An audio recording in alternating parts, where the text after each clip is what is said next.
Nous devons utiliser ces moments de silence comme un tremplin qui nous permet de nous élever. Chaque jour, il faut monter, accéder à un niveau supérieur et essayer de s'y maintenir. Plus l'on vit à un niveau élevé, plus sa santé s'améliore, plus il développe ses qualités et plus il acquiert des facilités et des possibilités. Il vit sa vie terrestre en plénitude. Nous devons utiliser ces moments de silence comme un tremplin qui nous permet de nous élever. Chaque jour, il faut monter, accéder à un niveau supérieur et essayer de s'y maintenir. Plus l'on vit à un niveau élevé, plus sa santé s'améliore, plus il développe ses qualités et plus il acquiert des facultés et des possibilités. Il vit sa vie terrestre en plénitude.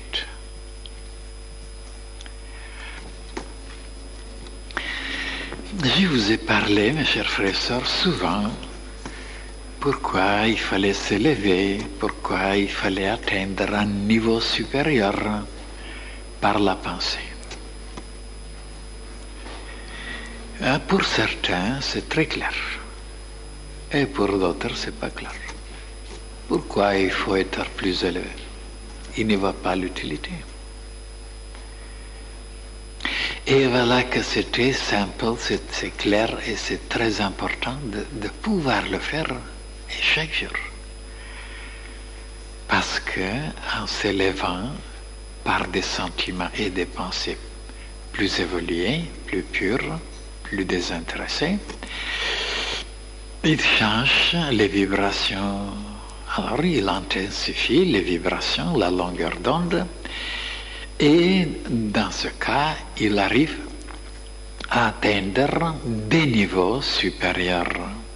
Et qu'est-ce qu'il y a maintenant dans ces niveaux supérieurs? Il y a toutes sortes de choses, comme ici dans le plan physique, vous voyez.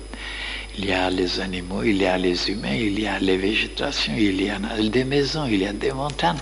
Il y en a tellement de choses, on ne peut pas les énumérer. Dans chaque niveau de l'univers, il y a aussi des choses placées, des existences, des végétations, des animaux, des créatures. C'est inouï. Alors, quand on se trouve parmi eux, dans des régions plus évoluées, qu'est-ce qui se passe? On reçoit quelque chose de nouveau, parce que là, il y a une autre atmosphère, il y a d'autres gaz, il y a d'autres éléments, il y a d'autres choses éthériques. Alors, on reçoit des choses beaucoup plus subtiles.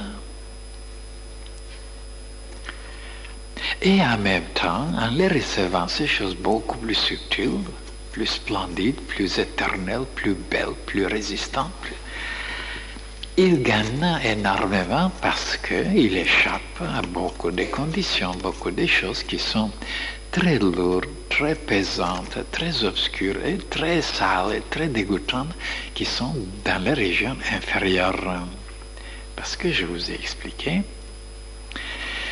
que quand vous avez quelque chose dans une bouteille ou dans des récipients, un liquide ou n'importe quoi, au bout de quelque temps, au fond, il s'accumule des choses qui sont les plus lourdes, les plus pesantes, les plus impures, et vers la surface, ça veut dire vers les hauteurs, il y a toujours quelque chose de plus léger, plus éthérique.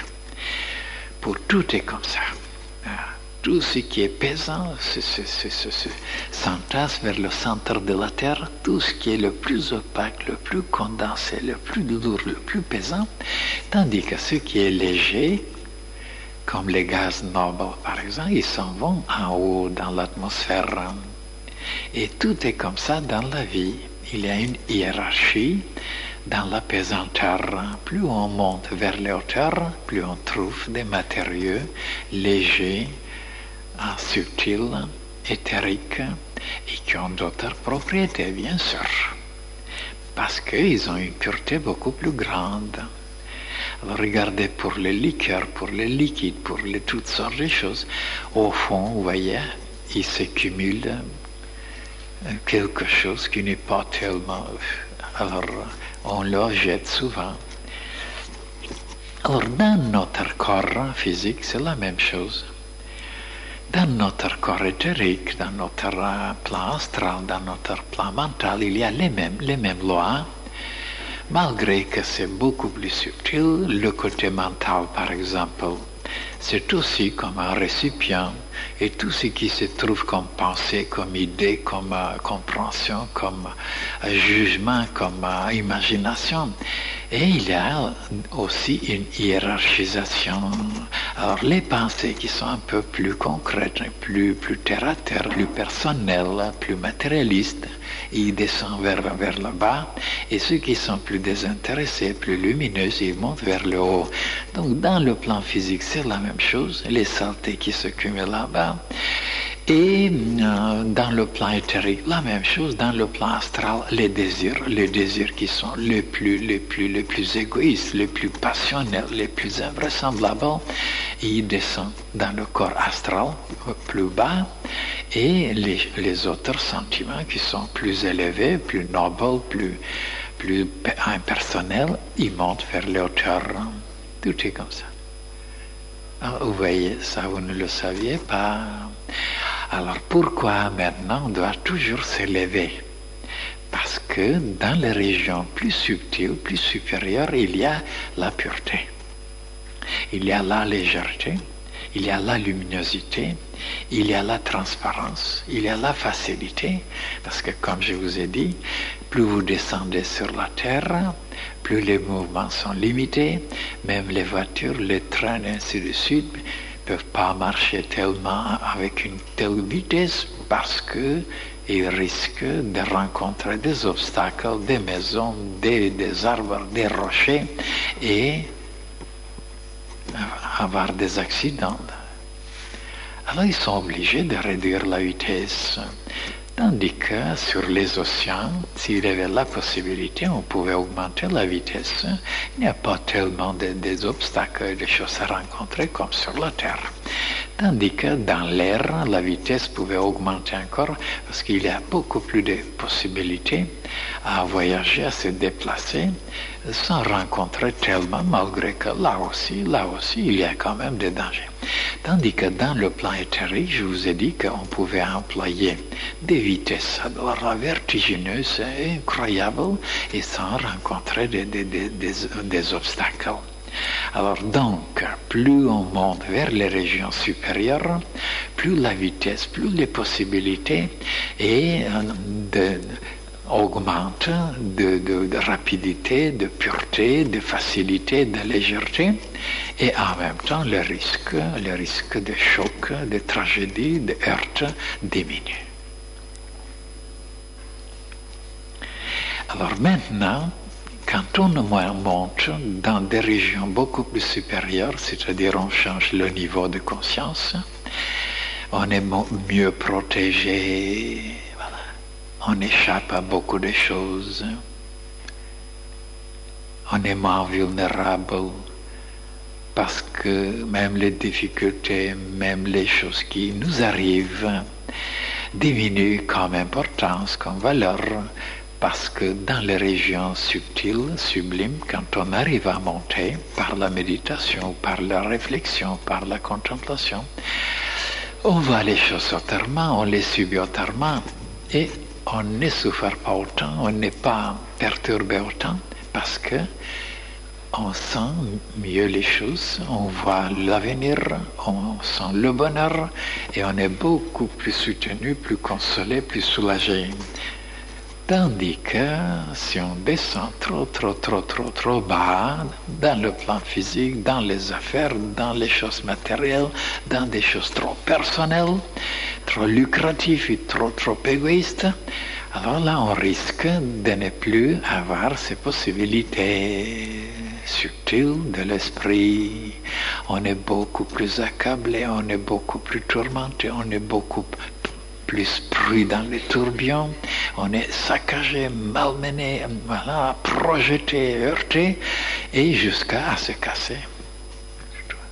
Donc, regardez maintenant pourquoi on doit s'habituer à monter toujours par la pensée. Et même, je vous ai dit aussi, quand vous montez sur les montagnes, qu'est-ce que vous constatez? Vous constatez que la pression atmosphérique n'est pas tellement puissante, tellement lourde, parce que comme l'air est raréfié, tandis que la pression dans les régions très basses, surtout quand on descend vers les profondeurs de la Terre, la science a découvert qu'il avait une telle pesanteur que l'homme, en calculant, vous voyez, sur les centimètres carrés que la surface de la peau possède, il devait être complètement écrasé, aplati, complètement. Parce qu'il y a des millions et des millions de kilogrammes pesant par l'atmosphère. Et alors pourquoi on n'est pas écrasé? Et j'ai expliqué. Parce que dans les cellules, dans notre corps physique, il y a aussi de l'air de l'atmosphère qui résiste à la pression extérieure. Donc il y a une pression intérieure et il y a une pression extérieure. Donc entre ces deux pressions, il y a un équilibre. Et quand cet équilibre est établi, l'homme se sent bien, à l'aise. Tandis que si on descend trop bas, on est oppressé, on est écrasé, on est étouffé, on est assommé. Tandis que si on monte maintenant, on est beaucoup plus léger.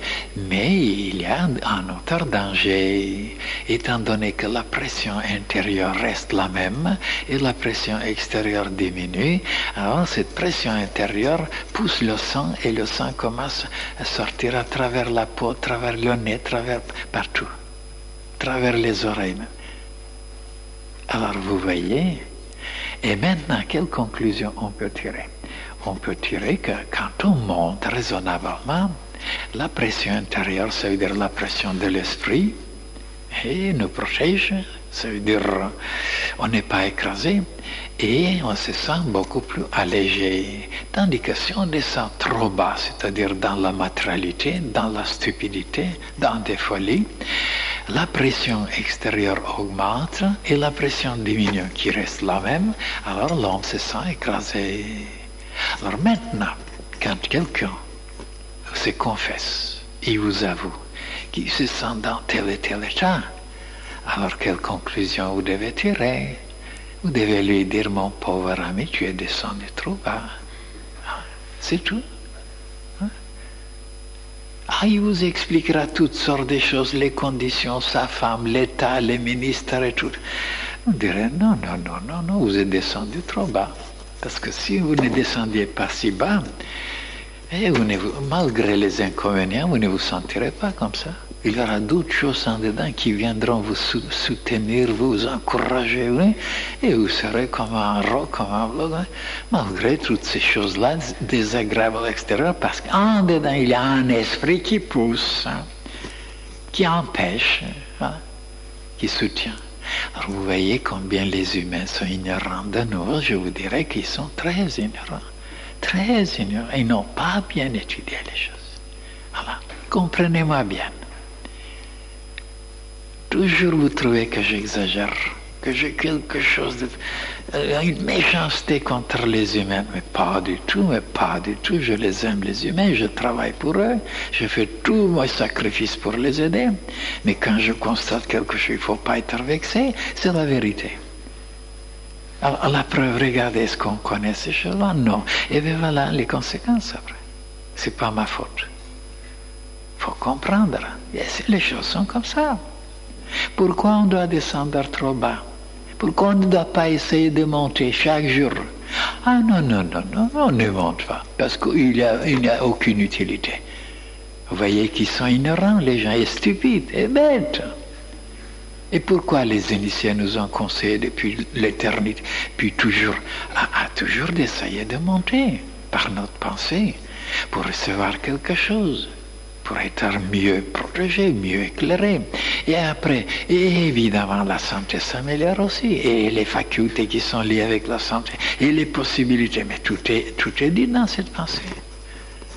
Vous voyez, en la lisant, on n'a rien compris. Hein? On a trouvé que c'était très joli, c'est tout. Mais regardez en expliquant. Alors, tant pis pour ceux qui ne veulent pas faire des efforts pour monter chaque jour sur la haute montagne spirituelle. Ils verront ce qu'ils verront. Même quand ils se trouveront dans des palais, et ils trouveront qu'ils sont écrasés par une pesanteur. Mais c'est eux-mêmes qui l'ont fabriqué, parce que pourquoi ils descendent tellement bas? Hein? Alors, il accumule des saletés, il accumule des choses, des scories, il accumule alors ils ne peuvent plus se débarrasser après. Alors les canalisations se bouchent, les circulations se bouchent, et rien ne marche, rien ne va. Et après, si on doit leur expliquer, mais mon pauvre vieux, tu es descendu trop bas, trop bas, trop bas. Dans le désir toujours de gagner, d'extirper, de s'approprier toujours de... Alors, est-ce que tu ne peux pas vivre un petit peu avec quelque chose de suffisant qui peut te permettre de vivre, de manger, de se vêtir et le reste de monter, de faire des choses gigantesques pour le bien de l'humanité? Ah non, tout le reste sont accumulés, avoir possédé et jusqu'à se perdre entièrement. Il faut avoir quelque chose, moi je comprends, mais pas d'exagérer comme aujourd'hui le monde entier exagère. Ils ont suffisamment à manger, à boire pour l'éternité, ils continuent encore à ruser, à renarder, à rouler les autres, à s'approprier. Pourquoi? Parce qu'ils sont des idiots, tout simplement, ils n'ont rien compris. On n'a pas tellement besoin de tout ça.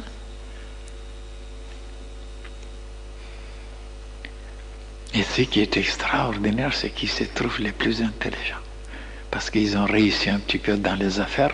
Mais dans les affaires, n'importe quel malhonnête homme peut réussir. Ce n'est pas encore une preuve que c'est une intelligence. Ce n'est pas un critérium pour moi absolu que ceux qui réussissent dans le domaine pécuniaire qui sont les plus intelligents. Pour moi, il y a un autre critérium. Ceux qui restent longtemps ici, voilà les intelligents. Voilà. Les autres qui s'en vont vite, ils ne sont pas intelligents. Et pourquoi ils restent? Parce qu'ils s'aperçoivent qu'il y a quelque chose de nouveau qu'ils n'ont jamais entendu, appris nulle part. Voilà des intelligents. Et les autres ils disent, tu parles. Ils disent, et de nouveau, ils s'enfoncent. Ils s'enfoncent, ils se dépêchent pour s'enfoncer. Ils ne savent que ça. Et comme bien sûr tout de suite il n'y a pas de répercussions, mais plus tard, ils viendront pleurnicher, comme c'est arrivé déjà avec certains. Comment ils se trouvent tellement intelligents? Je suis tellement étonné, émerveillé de leur intelligence. Parce qu'ils ont réussi dans des affaires louches, dans des affaires pécuniaires ou dans des affaires matérielles. Non, la vraie réussite, c'est intérieur, de réussir, monter, de plus en plus monter, et devenir alors là un esprit formidable, un esprit lumineux, un esprit... Non, on a abandonné ça. Tous les matérialistes, ils ont abandonné cette pratique. Personne ne s'occupe de ça. Parce qu'ils ont vu qu'on gagnait beaucoup plus en s'occupant. Mais c'est vrai qu'on gagne beaucoup plus, mais ce qu'on gagne, ce n'est pas l'essentiel. On laissera tout ça ici. Aux vailleux, pour être mangé, dévoré. Aux vailleux, aux brigands. Mais vous direz, mais quels brigands? Mais vos propres enfants. Ah, mais c'est vexant ce que vous dites. On va voir plus tard. Si vous ne savez pas les éduquer, vous verrez s'ils ne deviendront pas des brigands. Ils suivront votre exemple et alors après vous allez vous arracher les cheveux. Parce que vous n'avez jamais éveillé en eux la spiritualité. Alors, la première chose qu'ils feront, c'est de vous lapider. La première. Et on le voit. On le voit, mais des parents qui sont venus pleurer, en disant, voilà ce que mon fils et ma fille ont fait avec moi quand je leur ai donné ça et ça. Ben, je dis, c'est normal, c'est naturel. Comment c'est normal? Ben, vous n'avez pas donné l'esprit spirituel. Aucun esprit spirituel. Vous avez compté que, malgré qu'ils ne sont pas dans la spiritualité, ils auront un amour, une fidélité, une reconnaissance. Mais comment on peut croire à une chose pareille? Une spiritualité. Quand on n'a pas travaillé sur un terrain pour l'élaborer, ça poussera, ça poussera, ça poussera. Oui, ça poussera, mais des chiens dents ou des épines. Oui, ça poussera. Il y a des gens qui croient ça, surtout les parents. Ils croient que leurs enfants, ils seront avec eux sans éveiller le côté divin. Et non, ils auront des leçons. Et maintenant, si la jeunesse se révolte, c'est pas que je donne raison à la jeunesse, c'est pour donner une bonne leçon aux parents, parce qu'ils n'étaient pas à la hauteur. Oui. Voilà les quelques mots seulement, parce que pour moi, ce qui compte, c'est la lumière, d'être éclairé sur beaucoup de sujets de la vie quotidienne, de tout ce que nous faisons, de tout ce que nous fabriquons, de savoir enfin où ça amène, quels sont les résultats, quelles sont les influences, quelles sont les qualités. Voilà ce qui m'intéresse. Et chaque jour, je tâche, et il y a des gens qui n'aiment pas beaucoup ça. Raconte-leur des histoires de la série noire, et ils ne dormiront pas, ils écouteront la série noire, des choses policières. Voilà ce qu'ils aiment, ou des choses scabreuses. Mais des choses véridiques, des choses lumineuses, des choses extrêmement utiles, alors indispensables, essentielles, ça ne leur dit rien du tout. Et moi je les plains, ces gens-là, parce qu'ils vont souffrir. Oh là là là là là, les marteaux se préparent pour les casser en morceaux, parce qu'ils n'ont pas apprécié l'essentiel. Comment vivre, comment travailler, et où, pour qui.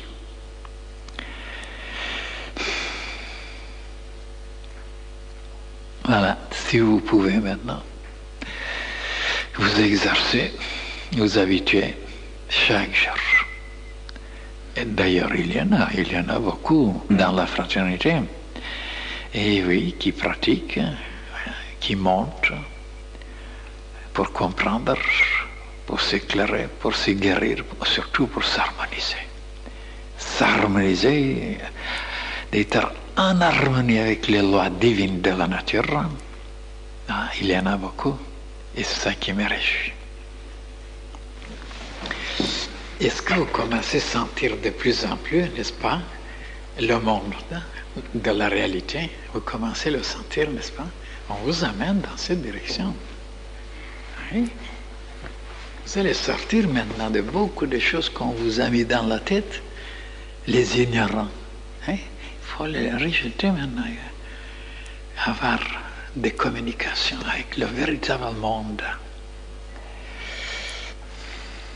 Et arrêtez-vous sur certaines vérités, surtout chaque jour d'essayer de s'élever un peu par la pensée, de respirer l'air pur des montagnes. Voilà. C'est toujours une richesse. Toujours l'amélioration se produit. Et dans très peu de temps, vous allez la sentir. Vous sentirez que vous allez de mieux en mieux. Et vous le direz et les autres le verront. Mais si vous descendez toujours de plus en plus vers la périphérie, d'autres forces viendront vous saisir. Et alors là, vous ne pouvez pas échapper. Ils sont très puissants, ces forces.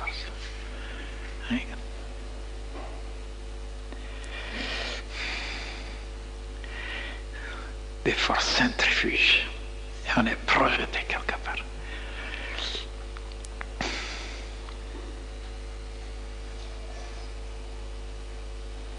Voilà pourquoi la fraternité est utile. Si on est tout seul, on abandonne beaucoup de choses. n'est pas inspiré, on n'est pas impulsé. Au bout de quelque temps, même les meilleures décisions ne durent pas longtemps. On est tout seul. Tandis que dans la fraternité, on est toujours stimulé. On a honte quelquefois d'être comme ça, alors on reprend un petit peu là-dessus, en regardant les autres. C'est l'amour propre qui s'éveille. Dit, moi aussi je vais faire autant. Voilà l'utilité de la fraternité.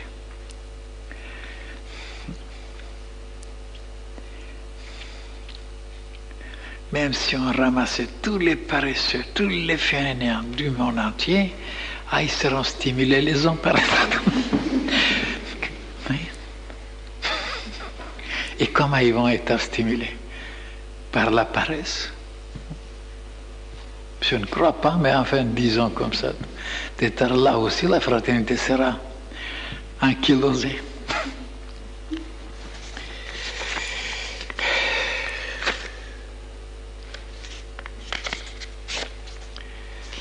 Vous trouvez que j'ai oublié quelque chose? Bon, alors bon appétit.